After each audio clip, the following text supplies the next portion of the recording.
we have seen three models of query complexity: deterministic tree complexity, randomized query complexity, quantum query complexity. And I think you remember that this was denoted as DF. Notice that there is no error term here. In the deterministic case, we want to compute exactly the function at every end. For the randomized query complexity, we denote it like this. This is the error possible. In this case, we have a probability distribution over deterministic trees, and with very high probability, we want to compute the correct answer.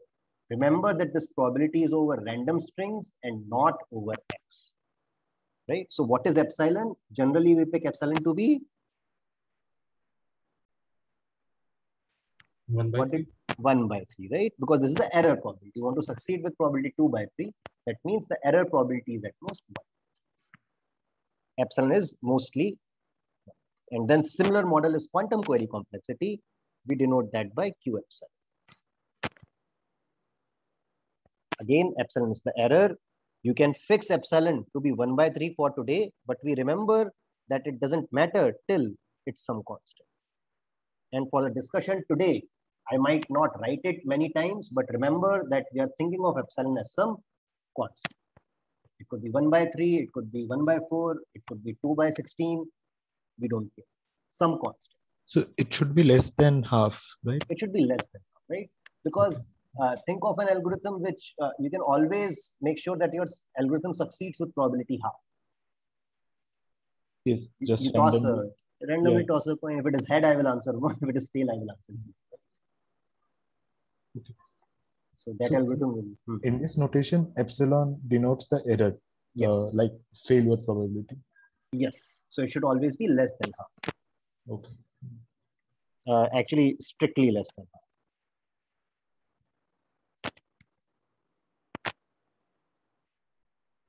So yeah. Okay. Good.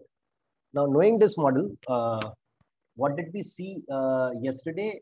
R epsilon F for OR. We saw an algorithm for a randomized tree algorithm for OR, correct?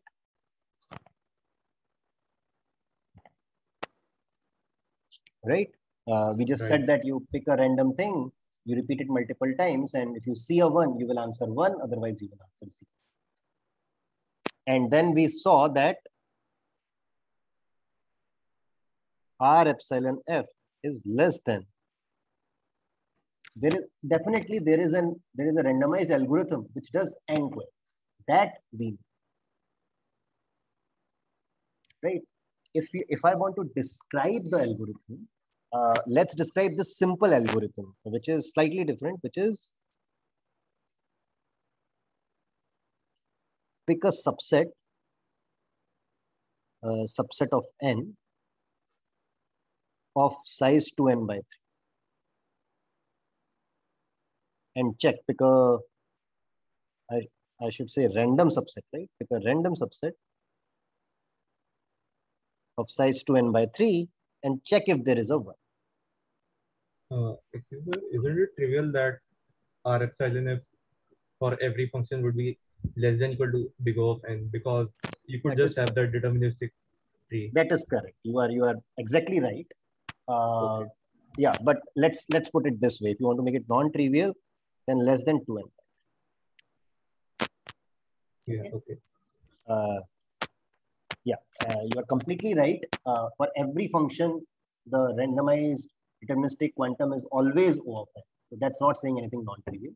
But yeah, 2n by 3. And what is that algorithm? This is the algorithm. You pick a random subset of size 2n by 3 and check if there is 1. And clearly, what is the success probability of this? At least 2 by 3.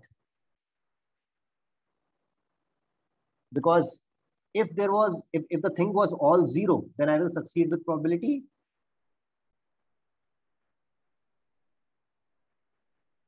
If the input was a 0 input, that means it was all zeros. What is my success probability? 1. 1. Right? Because there will be no subset of size 2n by 3 which will have a 1. On the other hand, the worst case would be when there is just a single 1. And then if I pick a subset of 2n by 3, what is the probability that the 1 lies there? That will be 2 by 3. You can easily check, correct?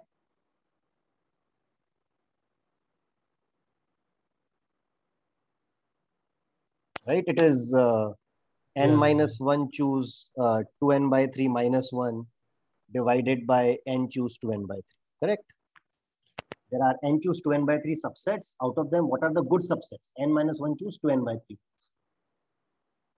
They will contain the 1. And then if you solve this, this will be 2 by 3. Very, very close to that. Again, the constant exactly.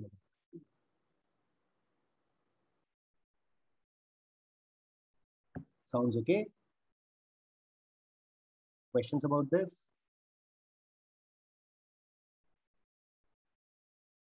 So, Right. so with this algorithm, what can we say about REF? This says that the REF is less than equal to 2n by. Okay, so we are making just 2n by 3 queries. That's why. Exactly. But this is not defining any probability distribution over trees, right? So yes, so that is my question next.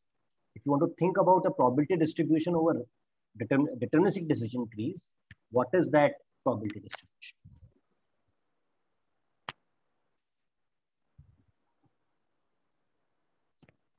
Same algorithm, let's think of it as a probability distribution over deterministic decision trees. How many decision trees will be involved?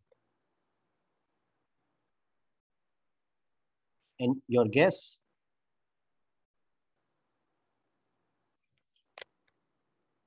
Anyone?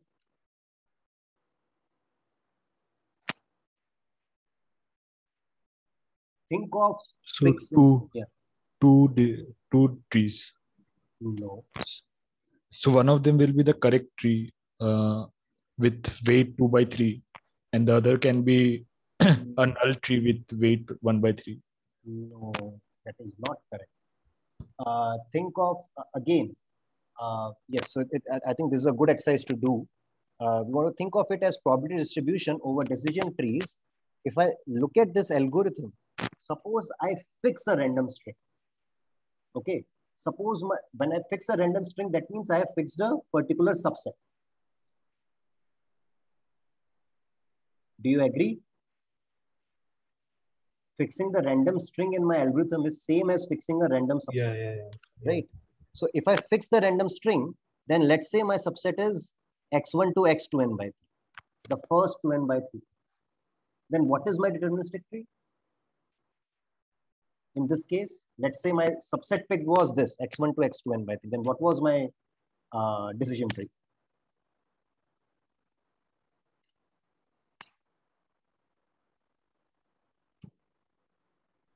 A tree which queries x1 to x2n by 3. 1 by 1, like right? Linear. Yeah, it doesn't matter which one you pick, but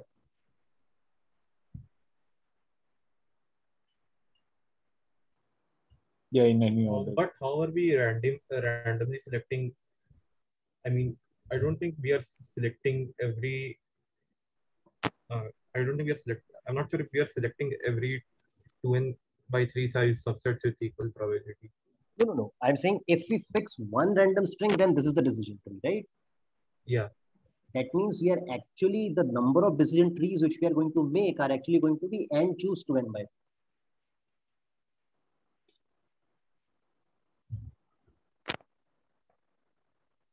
3. Right? So think of all such trees of this kind.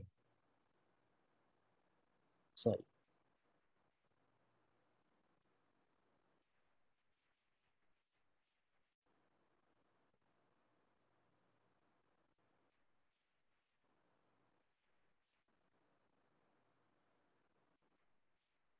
Oh, okay, got it. Correct? Look at all such trees. There are how many trees? N choose 2n by 3 trees. There are n choose 2n by 3 such trees, and each of them I am picking with probability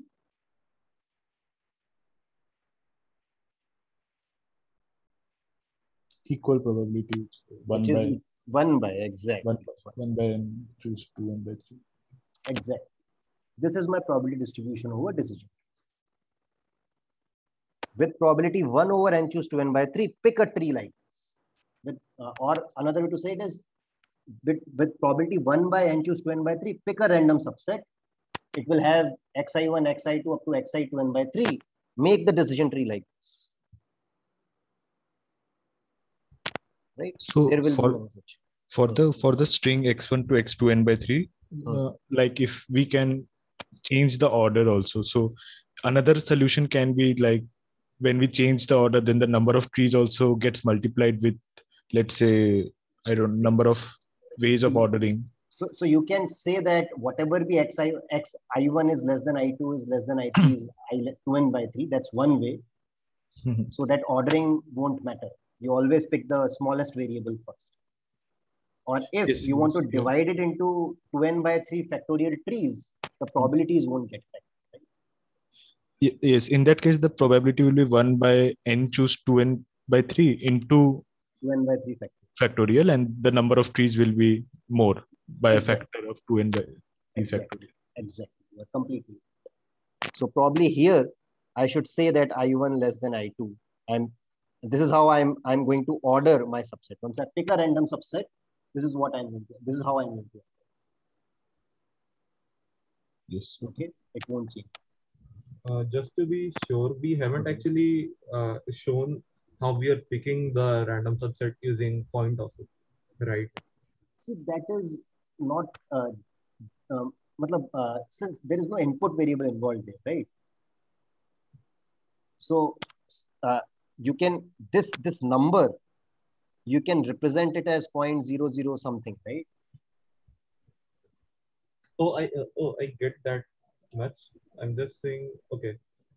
So what you can do is you can pick a number between 0 and 1 with the required precision.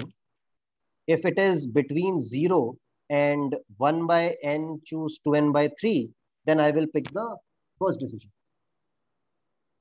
If it is between 1 by n choose 2n by 3 to 2 by n choose 2n by 3, then I will pick the second decision, so on and so forth.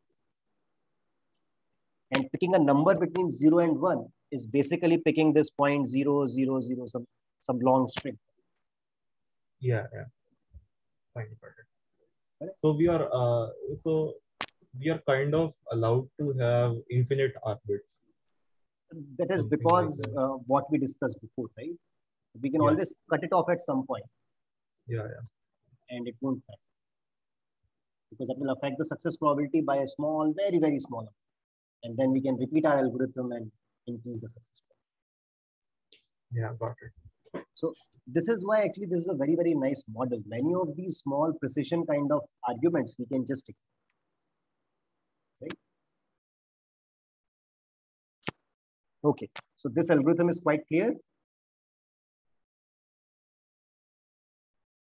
Is that okay? So each tree is like, the success rate of each tree is 2 by 3, and then we sum over. No. Remember what was the formula? You are taking probability over the decision trees.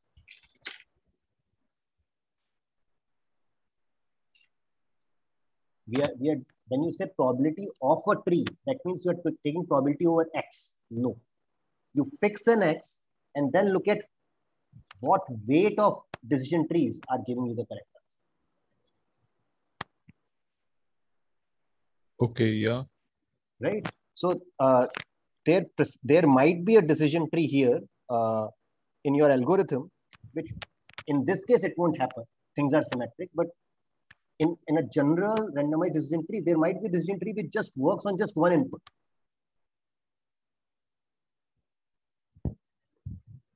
And that is fine, right? Okay, yeah. It doesn't matter. It will just work for one input, but still it is there because you know that one input, we want to make sure other decision trees will all give the wrong answer. So we will pick this decision tree with high probability. right? So there is no guarantee. There can be a decision tree which works just for one input or just for two inputs. So in this case, only for OR function, how can we say that for any x, at least 2/3 fraction of all trees will give correct answer? This is the exact same statement I made, right? Because there will at least be one. Okay, there will at least be one. Okay. So, right, in the one input. For the zero input, quite clear. All my decision trees will answer correct. Correctly, okay. Right. If there is at least one, then what is the probability that it will appear in my random subset? Yes. So at least 2/3. Yes.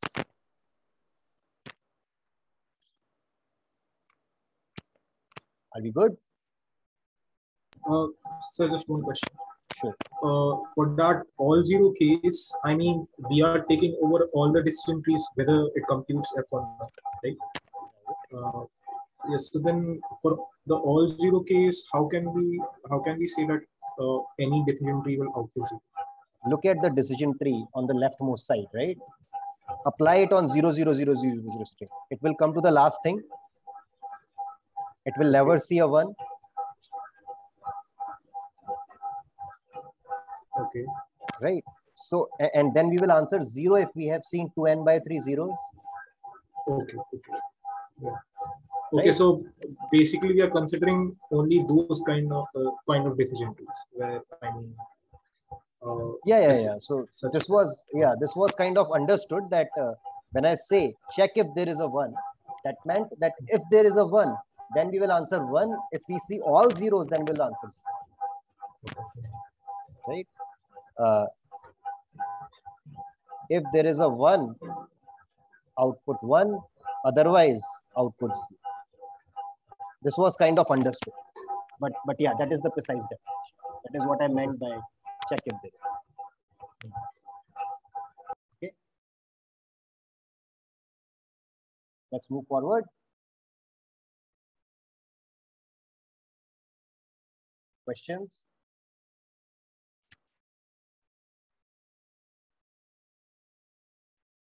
Okay. The thing to remember for today and actually for future also, the important thing about randomized tree complexity is that a randomized decision tree or a query algorithm can be thought of as a probability distribution over deterministic decisions. This is what we have gathered from our discussion, and then probability over that distribution, I should get a correct answer with probability at least 2. Then I will say that my randomized decision tree computes F. It's a valid decision tree for F. Okay. And then let's see these kind of min-max expressions you will see a lot. So I want you to be familiar with it. Every time you have an algorithm, we have to talk about how many queries your algorithm took or what was the cost of that. Correct? So let A be a deterministic algorithm. Then what will be the cost? The cost will be the number of cost of the algorithm A on input X. That is the number of queries on input X with algorithm A. So this is not the depth of the decision tree, but this is the depth of the path which X will take in that decision.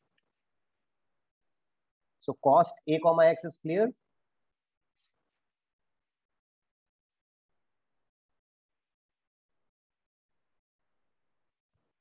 Remember, how did we define the cost of A for a deterministic algorithm? We said that cost of the decision tree is the depth of the decision.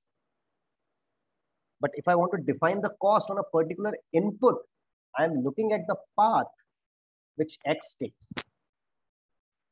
You can, as you said here, as you looked at in the previous case, if I look at 0, 0 in this first decision tree, what is the cost for all 0 inputs? 2n/3. 2n/3, right? And what is the cost if my input was the something where xi1 was equal to 1 and everything else was 0? I1. 1. right? So the cost is quite clear to you. Now, how did we define the cost of the algorithm? Cost of a decision tree, this was the worst case cost. That means you maximize, you look at the cost and maximize it over all x. And then obviously we are looking for the best possible algorithm. So we minimize over all possible A's, I should say A's which compute F. Look at all decision trees which compute F correctly. Whichever has the best cost, that is called the D of F. So is this formulation okay? There are two, there is a min, there is a max, but this should be clear to you. We defined the cost of the algorithm, which was the worst case cost on every input, on any input. That's why we said max X. And then we are looking for the best algorithm. That's why it is min A. Obviously, A is something which computes. Then D of F can be defined as minimize over A, max over X, cost of A comma X. Any questions about this definition? This is just new notation. That's why I want to make sure you are clear. But this is something which you have seen. So questions about this?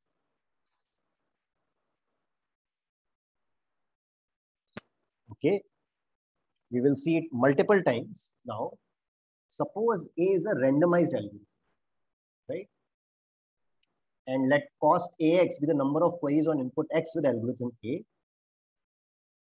Then cost of the algorithm is max over X and R epsilon F is this.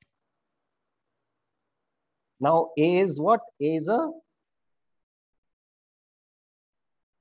what is A here?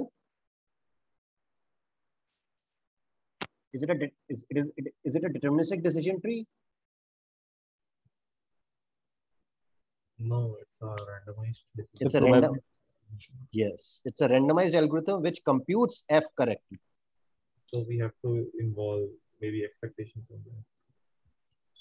So this, no, but computing F we know, right? What does it mean to compute F?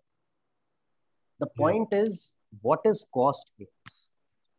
This is something which we talked about yesterday also. What do I mean? Now, A is not a particular decision tree, right? A is a probability distribution over decision trees. So then there are multiple paths on for A on X. If I take X, D1 might have a different depth on X, D2 might have a different depth on X. So which one am I defining as cost of A comma X? Remember, this is something which is true only, all the discussion now will happen, it will be true only when epsilon is constant. I will not emphasize it many times, but you should remember, for us, epsilon is a constant, right? Since A is a probability distribution lambda on deterministic tree, yesterday someone pointed out that this is the correct way to define the cost.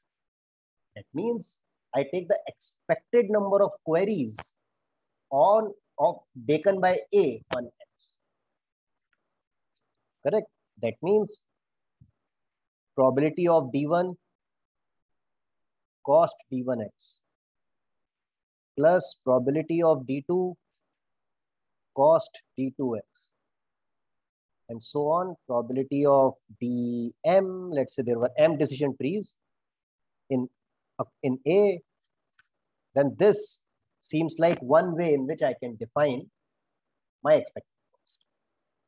On the other hand, it seems like there is another way to define the cost, which is worst case cost here. So this is max over all D's. Obviously, D should be in A. So that means probability of D should be greater than 0. Cost of DX. These two are the same.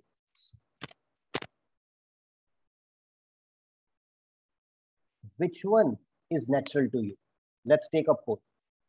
How many people think second should be the definition for cost? By second, you mean the expected cost? Expected cost, yes. Raise your hand if you think the expected cost should be the correct measure of pumping. Okay. How many people think worst case is the correct? Sorry, wait. So Vatsal, your vote is for which one? Expected or worst case? Worst case. Worst case. Okay. Debarsha, you haven't voted, right? No, I voted for the first case. So First. expected cost. So Anindya?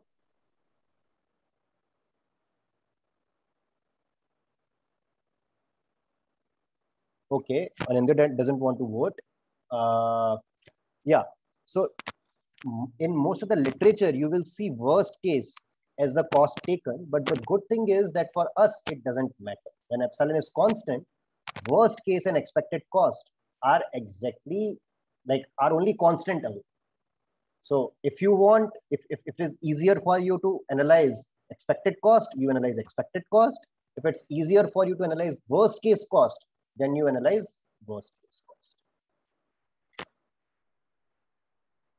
So for an algorithm, I mean, we are saying that you are going to have a finite number of decision trees. Only then the constant, I mean, they can differ by a constant, right?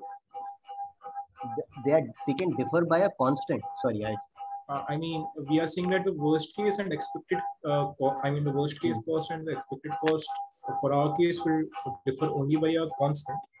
If I mean, by a small factor. So does that mean, I mean, the number of D's that are corresponding to A that are going to be, I mean, a constant, I mean, a small number? Yeah. So So what will happen is that the trees where your depth is very, very high, they are going to be very, very small. So what I'm going to say is that in R epsilon F, your cost AX has now two variations, right? Your cost AX could be worst case or expected cost. Depending on that, my R epsilon F could be expected cost or worst case. Those will differ by a constant. And that will happen because, as you, I think you had the intuition that the cases when your trees are very, very long, those will occur with very, very small. Let me first say that, so is the statement clear that it does not matter because whichever cost you take, your R epsilon will only change by a constant. Why does it happen? We are going to see now, but is the conclusion clear?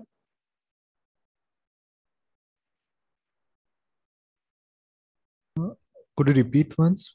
Yeah. What exactly is constant? So like R epsilon 1F, I can define it by when I take the cost to be the worst case cost. Worst case, yeah. And then I can take R epsilon 2F when I take the cost to be expected cost, right? So this R epsilon 1F and R epsilon 2F, they will differ only by a constant. I can say that R epsilon 2 is theta of R epsilon 1. Okay, got it. Right? That's why it doesn't matter which one. Because anyway, we are interested only in asymptotic complex. Okay. And why does it happen? The answer is Markov inequality, error reduction, and we are interested in asymptotic complex. So let's just think about, Markov inequality. What will Markov inequality tell us? It will tell us that the trees which have very, very high depth, that will happen with very, very little. Right? That means for all the trees, when the depth is very, very high, I will just give a random answer. Okay, this is the intuition again. Look at the trees. What is happening in the expected cost? When I'm taking the worst case, instead of expected cost, I'm taking the worst case cost. It might happen that some trees have a very, very high depth for a particular X, fix an X. For that, there is a very, very high cost. And you are wondering, oh, this might make my R epsilon F to be very, very big. But the point is that those trees will occur with very, very small probability. By Markovic, they will occur with very, very small probability. And since they occur with very, very small probability, on those trees, I will answer arbitrarily. I will answer whatever you want. So we can assume that I will always answer incorrectly on those trees. But since they occurred with very small probability, again, my success probability from 2 by 3, it will, let's say, change to 2 by 3 instead of that, something between half and 2 by 3. But then it doesn't matter. Once I have a success probability more than half, again, I can repeat it. I can reduce the error. We have done it in the last lecture also. I can reduce the error and make it again.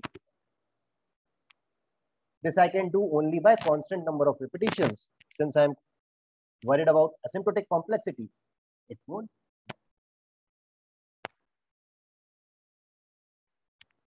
Right. So let's let me be slightly more precise. Let's look at expected cost. Right. So let's say I have a decision tree which computes things correct. Okay. On a particular input X, for all X, it has to answer correctly. And what do I know?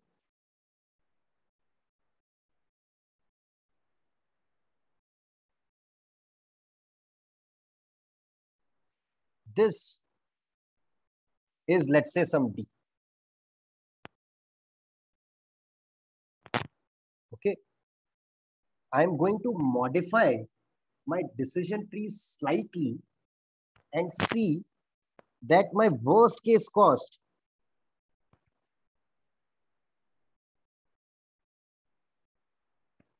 I will transform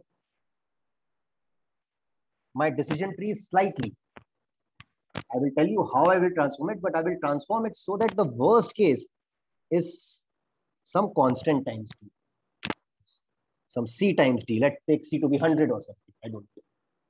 But once I do this, then, so that means if there is a randomized algorithm which succeeds with expected cost D, then there is a randomized algorithm which succeeds with worst case only C times D. Right? So then these two costs are always related by a constant, and it.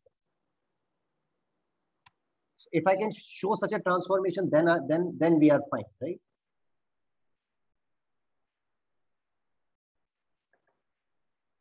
The transformation is very, very simple. Look at the decision trees.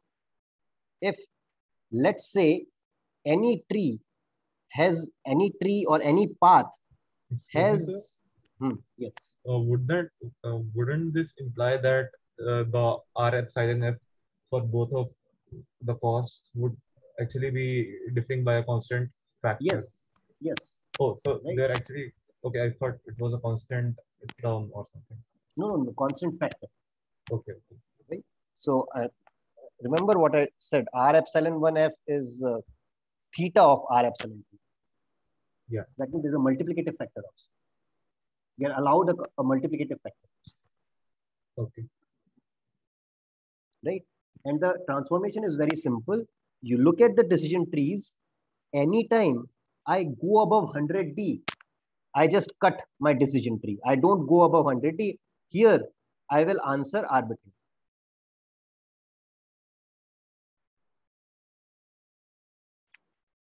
So what fraction of or what weight of decision trees could be there whose depth is more than 100D?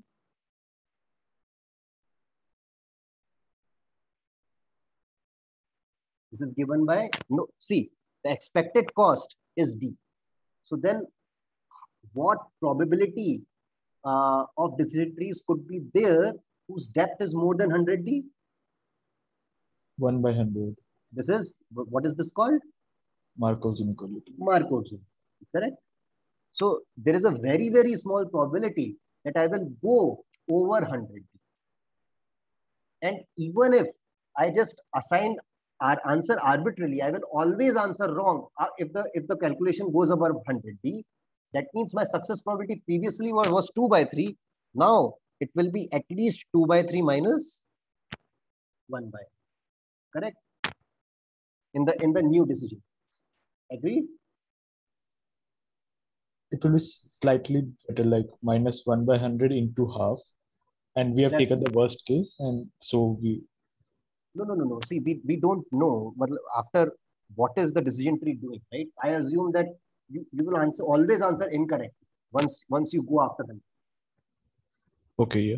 But you can be smart, right? You can say that this decision tree, if there is more probability of answering 1, then I will answer 1.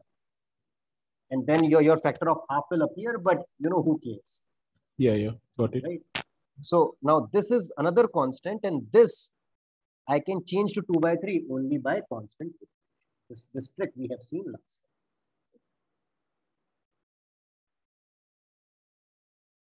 So I have a decision tree whose depth is CD, and whose success probability is 2 by 3 minus 1 by 3. Now I can change it to 2 by 3 by multiplying another constant. So that means I do C2 times CD queries. Again, this is some constant times D, and the success probability is 2 by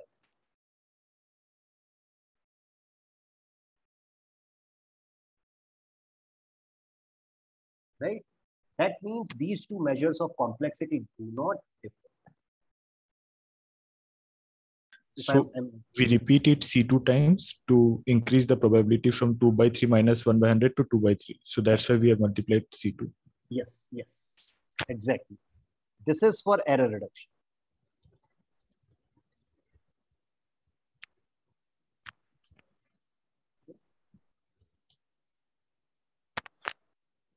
So this is we can discuss this more after the class if this is confusing to you. But remember, more importantly, that both the costs are equivalent if we are worried about constant errors. Okay, so if epsilon is a constant, then we can take the cost to be the expected cost or worst case. It doesn't matter.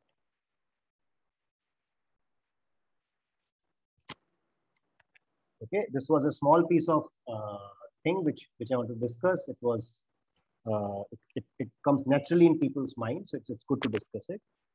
But yeah, generally in the literature, you will find that they define the complexity in terms of the worst case complexity. You can remember that, right? And now we come to the main question, lower bound.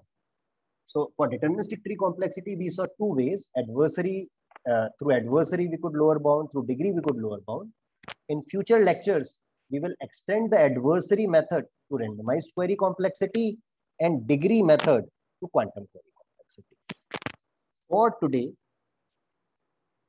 let's see how adversary can be extended for randomized query complexity.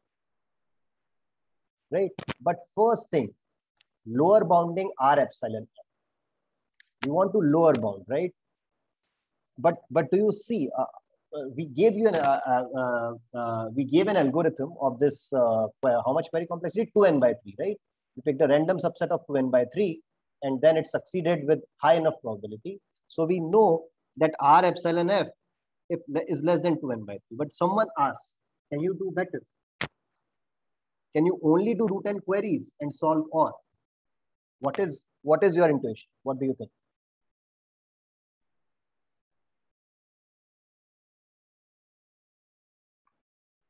It is not n, right? Deterministic query complexity was n. We reduce it to 2n by 3. Probably it might be root n. What do you think? Can we do better than order of n? I don't think so. Otherwise, the success probability will go to 0. Sorry, otherwise? I don't think so. Otherwise, the success probability will go to 0 as yeah, so in Ghost Infinity. Basically, it seems like whatever we were doing seems like the best thing to do, right? Everything is symmetric. What can you do? Pick a subset. If you have a 1, then you answer 1. Otherwise, you answer 0. seems like that is the best solution. But how do we prove that you can't do better? And that's what we are going to see. Okay. Remember, when we defined R epsilon F, we defined it to be min over A max over X, cost of A comma X, right? And cost of A comma X, think of it as the worst case cost over all possible decision trees. Okay, so let's fix the worst case cost now. Now it was easy for to give an upper bound on R epsilon, right? 2n by 3. Why was it easy?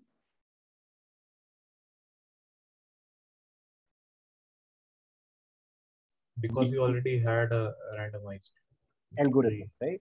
Yeah. So in general, if I want to give an upper bound on R epsilon F, I just have to give an algorithm,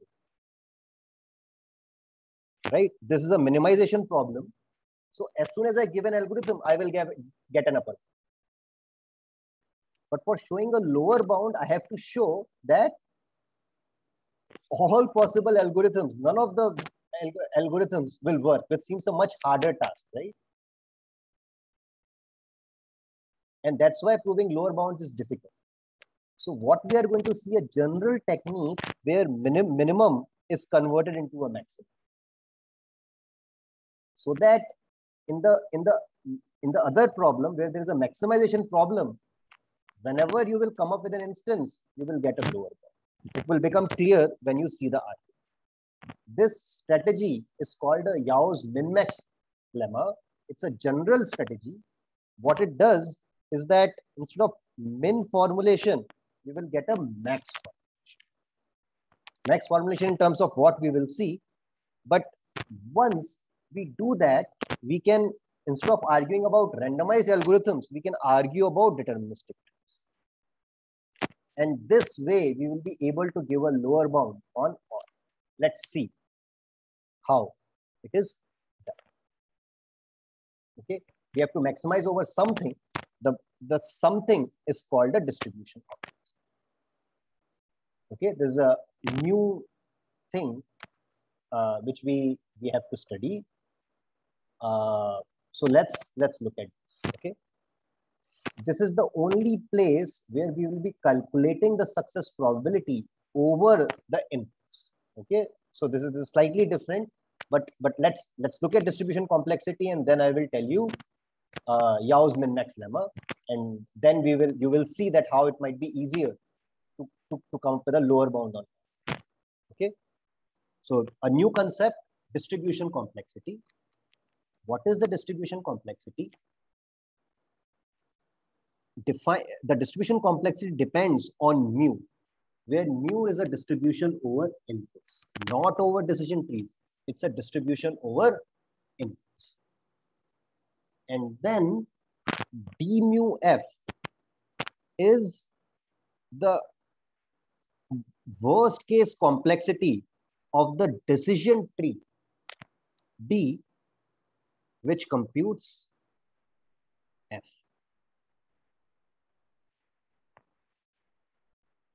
According to the distribution that I will specify, that is actually written at the bottom. What does it mean that D computes f according to the mu? But all possible decision trees which compute f according to the mu, I will look at the best decision tree, and that will be my distribution complexity. And when does D compute f according to mu? When it computes f correctly on significant fraction of inputs. What do I mean by significant fraction of inputs? With probability 1 minus epsilon, when the probability is calculated according to the distribution mu. So for all x, so now this time there is no, not for all x. I have to say that probability dx is equal to fx, where x is picked according to mu. This should be greater than 1 minus epsilon. If this epsilon seems bothersome to you, just take it as 2 by 3.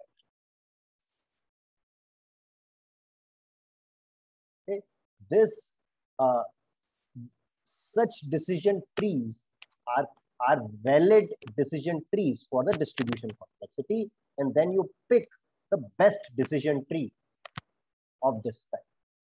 Okay? So first thing, do we understand that when do we say that D computes F according to mu? When this condition is satisfied.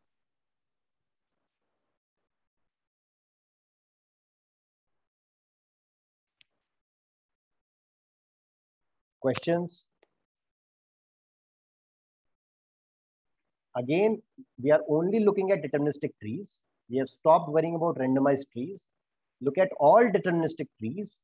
Any tree for which this condition is correct, that means it computes F correctly on significant fraction of X. In particular, 2 by 3 fractions of X according to mu, then we say that this decision tree is valid. Now look at the best complexity of the valid tree. That's D mu.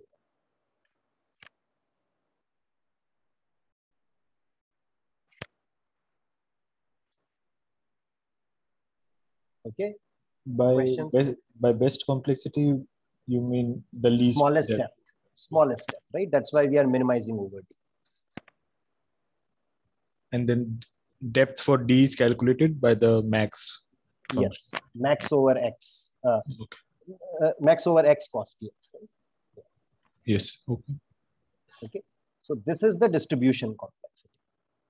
So while calculating this max overall X cost dx, we do not care about mu. For any X, what will be the max is the max. For any? So we do not care about the probability mu. Distribution mu. Yeah. No. The probability distribution mu will only appear in the definition of whether D is a valid, is it computing F according to mu or not. That's where mu will appear. In the cost, it won't appear. Okay, yeah. Now,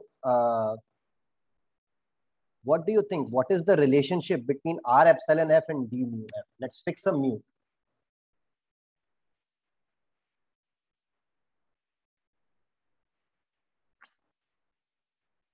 I mean, D mu should upper bound R epsilon. D mu actually will always be less than R epsilon F, right? Because notice, what do we know in R epsilon F? For every X, we are getting correct with probability 2 by 3, right? For every X, we are correct with probability 2 by 3. Then definitely for a probability distribution, also we will get it correct with probability 2 by 3. Right? This is saying that only on a particular distribution, my probability of success is more by 3 or on 2 by 3. But remember R epsilon F. R epsilon F is actually saying for all mu, probability X picked from mu, dx is equal to fx is more than 2 by 3. So the condition is much stronger in R epsilon F. In R epsilon F, in some sense, I want that for all mu's, this probability should be more than 2 by 3, which is way more stronger statement than just saying it is true just for a particular.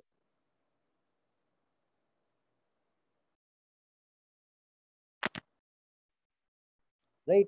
So R epsilon F is we will see it. We will see a proof of this, but intuitively R epsilon F should be more than D mu F. What Yao min-max principle tells us is that it is actually equal. It is equal to max over mu D mu. Okay, let's not worry about the proof of Yao's min-max principle. Okay, but if you look at this expression, then what does it tell you in terms of lower bound?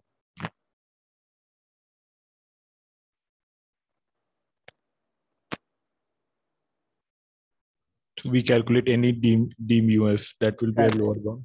Exactly. So the lower bound way of giving a lower bound is basically picking up of a good mu. If we can find a good mu for which d mu f is high, then R epsilon has to be.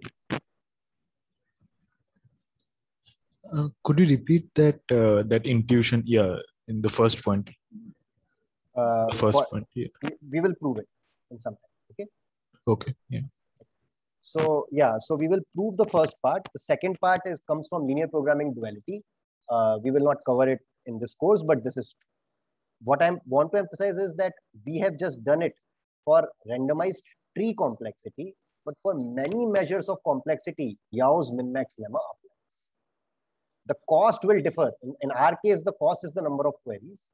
In other cases, the cost might be different, but going from deterministic to randomized model, a similar Yau's min-max lemma can be applied, and it gives an easier way to prove lower bounds. And you might see it in future complexity classes. So it's a very, very nice concept, Yau's min-max lemma, how you convert min problem into a max problem. And then you are able to give lower bounds on randomized model of computation. It's a very, very strong technique to give lower bounds on the randomized model of computation. We are looking at it only in the decision tree. Okay, so in the rest of the time, let's look at a lower bound using Yau's min-max principle, and then if time permits, I will prove the one part of Yau's min-max. Okay, as we discussed, as one of you already pointed out, lower bounding R epsilon f is now easy. Not easy, but it amounts to finding a hard distribution of inputs.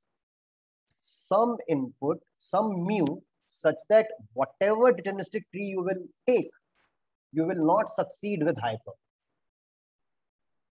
Right? So we have to pick a distribution over the inputs now. This is important. We are picking a distribution on inputs. You want to pick such a distribution of inputs such that any deterministic tree will not succeed with high probability.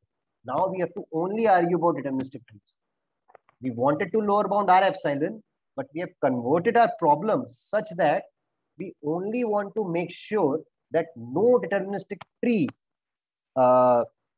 succeeds with high enough probability if the inputs are coming from distribution. And again, Sir, there is nothing here. Why do we need Yau's minimax lemma in all of its entirety? I mean, if you find one such mu, then we get one upper. Yeah. We get one lower bound. We don't need Yau's min-max lemma for in its entirety. We only need this part, which we are going to prove. But knowing Yau's min-max lemma actually tells us that this is actually the strongest technique. That means there always exists a mu which will give you the best possible lower. Yeah, got it. And now after mid-sem question, you know how it can be used, right? if you want to prove the composition of R epsilon, right? Then you would probably want to compose this hard distributions. That's the most natural way to prove that R epsilon f composed with G is more than R epsilon f times R epsilon G. Right? You pick a hard distribution for f, you pick a hard distribution for G and try to compose and show that that's a hard distribution for f composed. This is what we did, right? We had adversary method, which we composed. Now we would be composing hard distribution. That's why the other side is also important. But for our purpose, only one is enough. We are complete. Okay, so let's see one hard distribution. Obviously, we will try for all.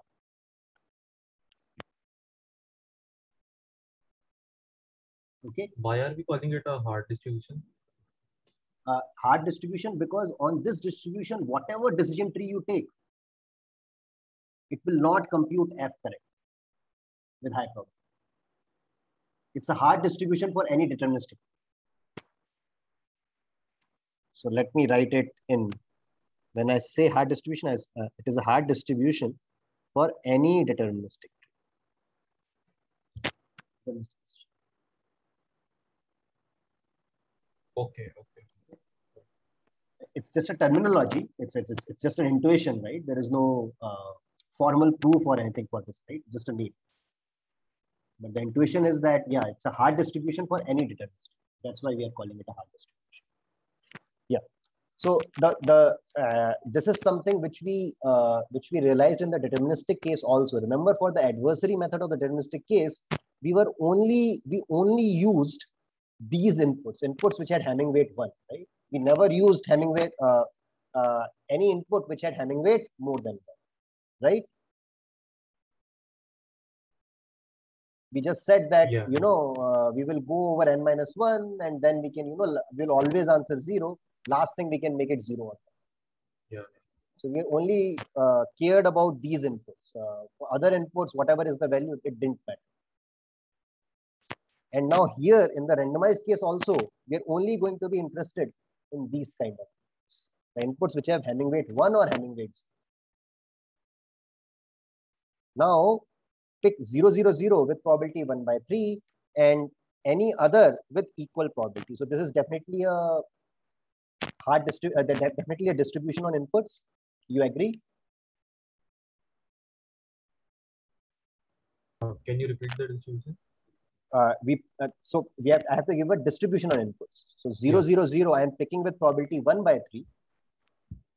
For the other n inputs, each is picked by probability 2 by 3 times n. So that one of these is picked with probability 2 by 3. Total probability becomes 1. Right? Okay.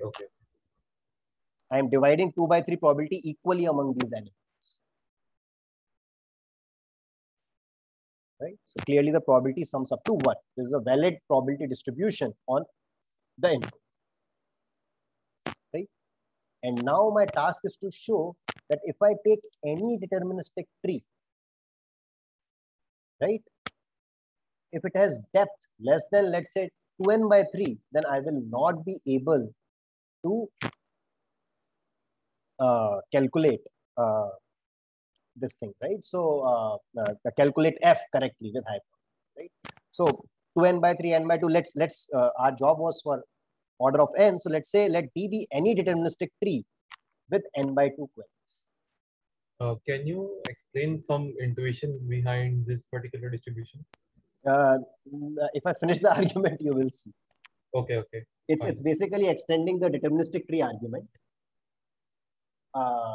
Basically, the point is that, when we are looking as an adversary, it just makes sense to just put it as 0, 0, 0, 0, 0. And then in the end, whatever variables are not queried, we can put any of them as 1 and the answer will change.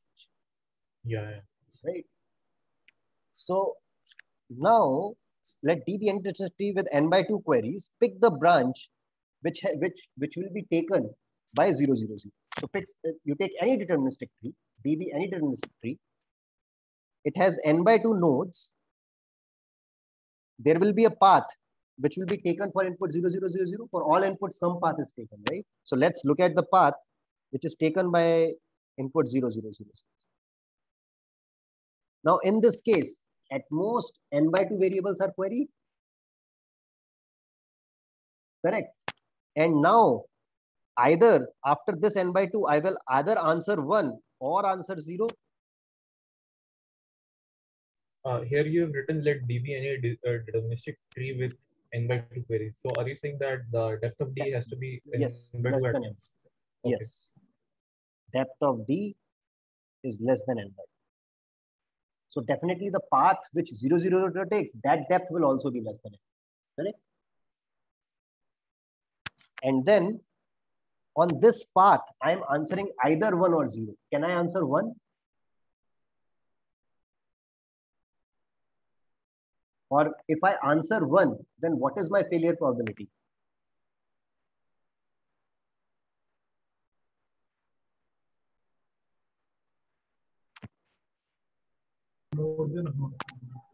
See, if I answer 1, that means I am answering incorrectly on all 0 input.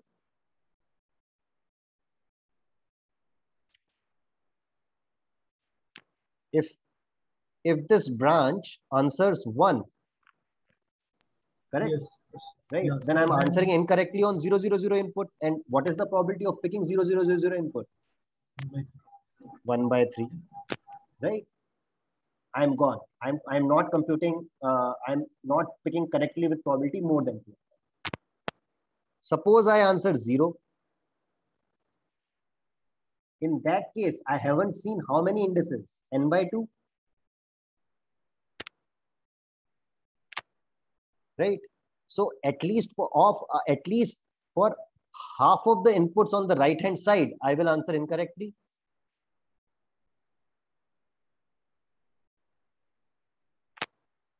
Let's look at it once more.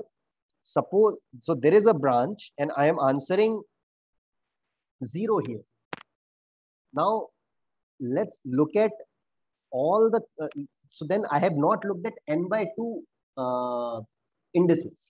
Some, let's say x1, x2, x3, xn by 2. If I've looked at those here, then I have not looked at xn by 2 plus 1, xn. If I have not looked at these indices, then at least for half of these inputs, I will answer incorrectly. I should have answered 1, but I am answering 0. Again, so half of Hamming weight 1 inputs, I will answer incorrectly. So that means, again, error probability is more than 1 by 3. So what I have shown is that whatever be your deterministic tree, your whatever be your deterministic tree, the probability that you succeed on this input will always be less than 2 by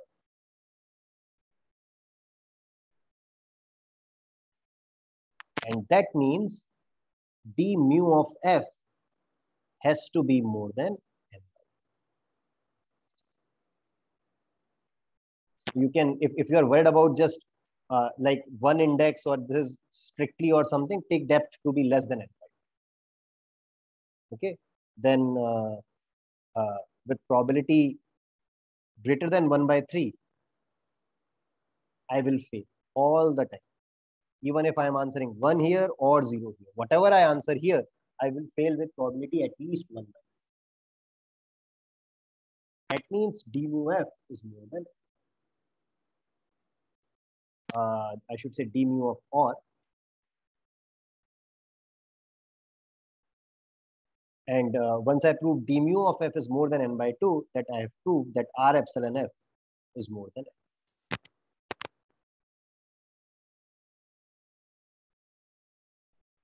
Questions? This is an application of hard distribution. This is how I can prove even r epsilon f is order of. Whatever our intuition was that yes, it seems like we can't do better than order of n, that is true. We can't definitely do better than n by 2.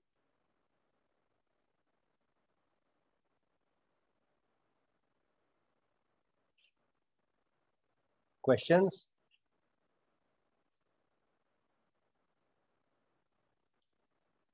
Yes.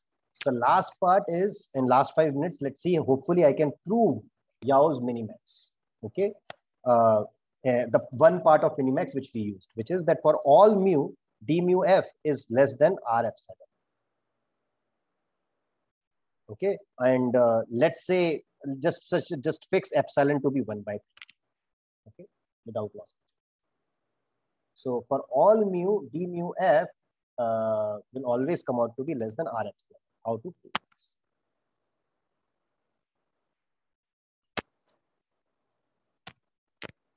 Let's say what we are going to do is r epsilon f is whatever is r epsilon f. Let's say it's d.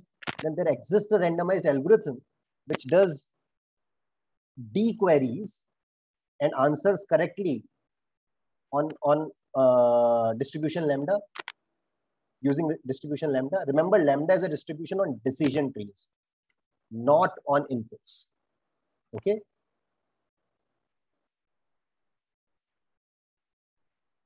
Is it getting too tiring? Do you want to cover it next week? Or can we finish this?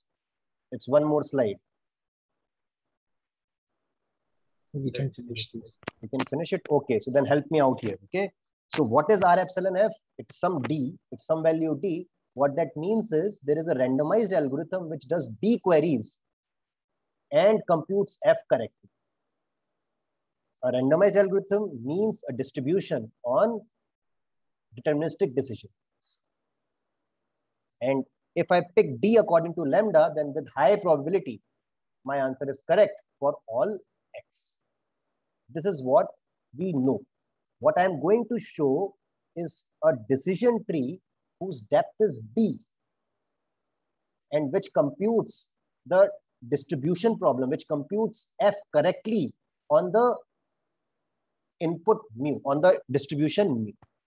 So using A, I will come up with a decision tree D. It will be one of the Ds which I am used in A, and I will show that this D computes F according to the distribution.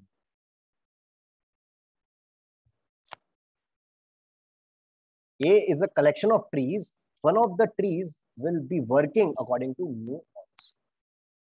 Okay, let's see how this is done. Define an indicator variable. We have lots of inputs. We have lots of decision trees. Say that IXD to be the indicator that D correctly answers on X. Okay. This is the expected value calculation. Let me give you the intuition first. Okay.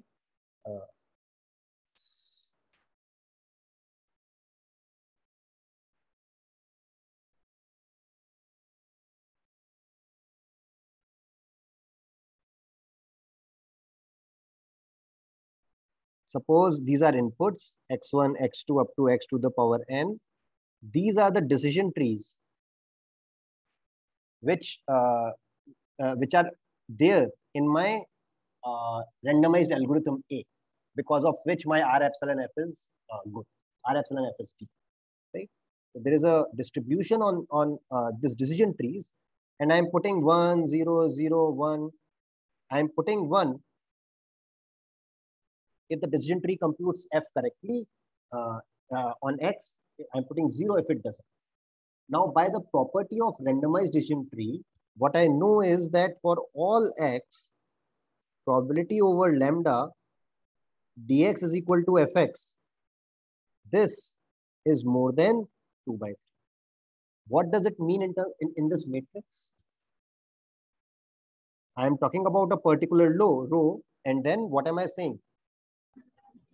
Than 2 by 3. So the sum of each row is 2m by 3. Yeah, Hamming weight is 2m. Yeah, it's not sum, but sum according to lambda, right? Okay, yeah. Right, sum according to lambda is more than 2 by 3 for every row. Right.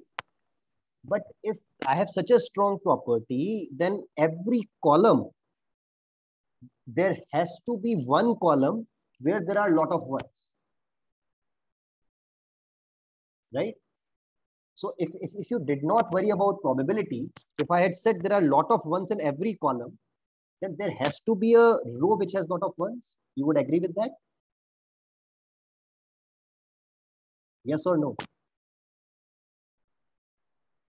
If I had given you that there are a lot of ones in every row, then there has to be a column which has lots of ones by averaging argument.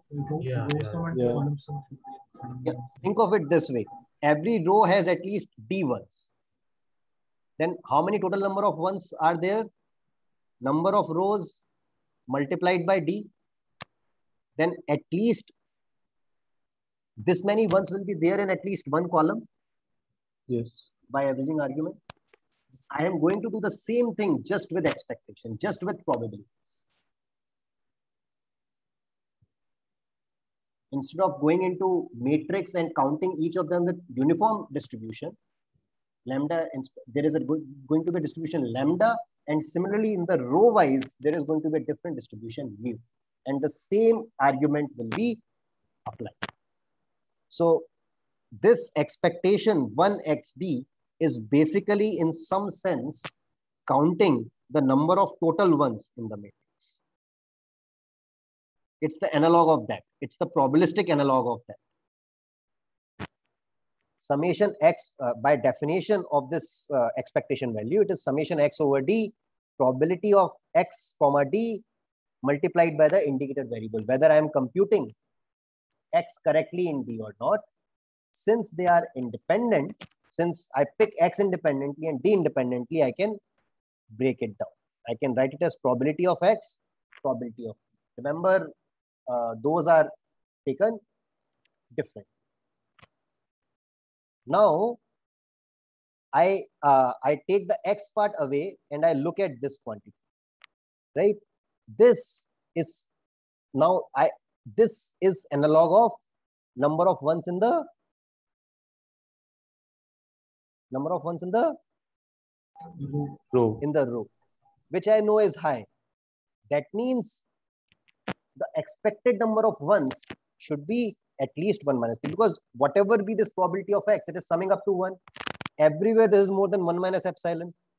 So the entire thing has to be more than 1 epsilon. Right? You can look at it in detail later, but this is exactly the same argument just by applying probabilities in the matrix. This is number of ones in the row. That's why total number of ones are very high. This is summing up over rows, but with this probability distribution mu. Instead of taking a uniform summation over all rows, I am applying summation on rows with this probability mu. That's all. That's the only difference. But the intuition remains the same. And now I can just reverse it. I can count the same number of ones in the matrix. This is, remember, this is number of ones in the matrix. I can write them in terms of summing with respect to columns. So this is summing with respect to columns, and this is number of ones in a column. This is summing over columns. And now, since the total number of ones are more, there has to be one column where I compute correctly with probability 1. And that D will show that the D, the column, the columns D, the column will correspond to a D for which I am computing the X correctly. Number of ones in that column is very, very high. That D will show me that D mu F is less than equal to, because I knew each of the D in A had depth at most small d. That means this capital D also had depth less than small d. Point was, it computes F according to me.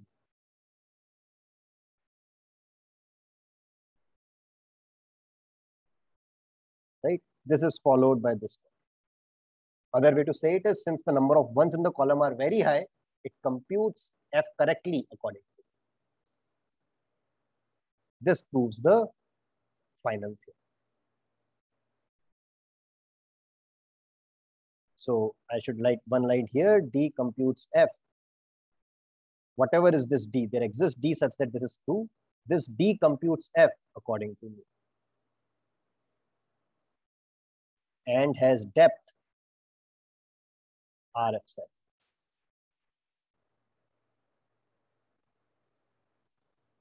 This gives me the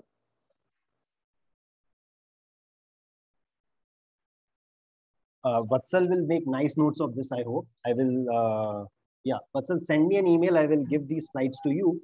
And you look at this, I think you can make sense of it. The intuition of this proof is basically coming from this matrix argument. Nothing else, right? This matrix argument, that since number of ones in the columns are high, that number of ones in every row is high, there exists a column where number of ones should be. Okay, but if it is not clear, let me know. We can cover this again in the next class. Okay. So I will stop the class now.